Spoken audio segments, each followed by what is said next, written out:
Serial killers are not crazy people. Less than 2% of them are actually mentally ill. They're very normal. They mow the lawn, they buy groceries, they take their children to school.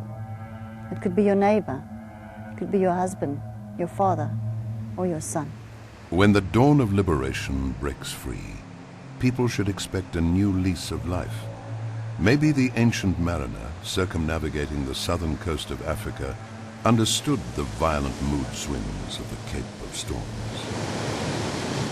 As she drinks her belly to the brim with splintered wrecks, gulping down tortured souls into monstrous graves.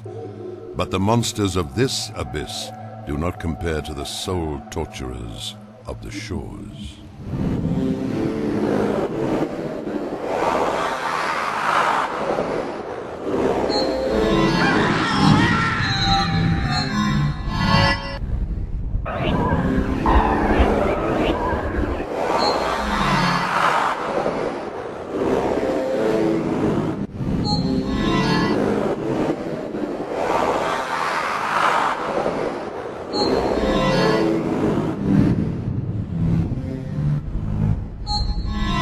The fair breeze blew, the white foam flew, the furrow followed free.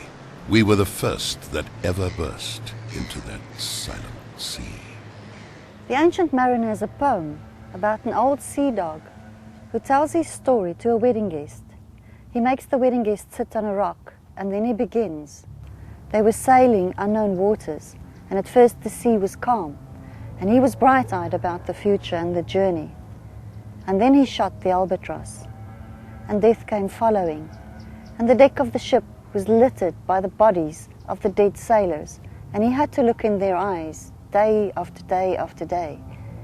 And in the end, the only catharsis that he could find was by retelling his story. I chose the poem because there's an analogy between the old mariner and myself. When I became a profiler, I had no idea of the stormy waters that would follow.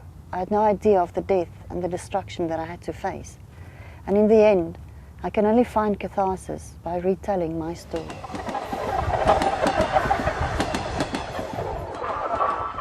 On my very first day in the South African Police Service, I was flown down to the Cape to start working on the Station Strangler case. The Station Strangler serial killings occurred in the Mitchells Plain residential area, situated near the False Bay coast, where 20 young boys were gruesomely murdered and sodomized. We recently discovered another body of a young boy that was also sodomized and murdered, and we suspect it's actually the same accused which committed this gruesome killing. Serial homicide, according to my theory, originates in the first 6 years of the child's development. I looked at the theory of Freud, which describes the psychosexual developmental phases. And what I could eventually relate to is on the crime scene, for instance, if the breasts of a victim has been mutilated, then I could make the accurate deduction from that the serial killer was not breastfed. He cuts the breast to get to the milk. And so you can find characteristics of the oral phase, the anal phase, the Oedipus phase, etc. on your crime scene and know where the original fixation took place. Now, I'm not saying everybody that wasn't breastfed, would become a serial killer. I think the important part is as well in the latency phase, when children should identify with a father and start developing a conscience, and that does not happen to serial killers. Are they crazy? I don't believe so, from the ones that I've interviewed and tested. And also, all these serial murderers in South Africa that have been brought to trial were sent for 30-day observation. And during that 30-day mental observation, they get assessed to see if they're mentally ill. And we have only ever had one out of the numerous serial murderers that we've taken to trial who was found not fit to stand trial because of mental illness. Of the people that I've interviewed and my colleagues, they've had varying types of backgrounds. Some were abused, some weren't abused. Some grew up in very poor circumstances, some grew up in very normal, privileged circumstances. So we don't have a good explanation. It's probably a combination of various things. I don't doubt that the person's upbringing has an impact in the same way that all of our upbringing affects the way that we're going to be in terms of our personality and interact with people. There has been research overseas looking at the neurological side, but they found no real differences among serial murderers' neurology compared to a normal murderer. I've always had the theory, if you have two boys, two brothers growing up in the same family in very adverse circumstances, they could both be sexually molested, by a father figure. One of them becomes a serial killer and the other one doesn't. Now, to me, the only theory that can explain why the one becomes a serial killer and the other one doesn't is the Freudian theory. The phases in the psychosexual development is, first of all, the oral phase, which is between the ages of 0 to 2 years. The erotogenic zone is the mouth, and this is the breast suckling stage. You also get the oral sadistic phase when the baby would be biting. Okay, that you can find on a crime scene if you have bite marks, etc. During the oral phase, the infant can fixate by either not getting enough milk or getting too much.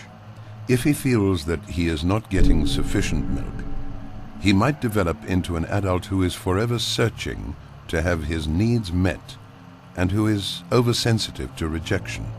With too much milk, he will always expect the world to attend to his needs instantly. Your next phase would be between 2 to 4 years. That would be your anal phase.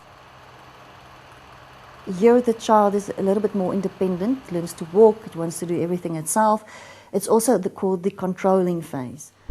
Fixation during the anal phase occurs if children are forced to use the potty before they are physically ready to, or a toddler can be obsessed with the immense feeling of power over the lingering parents.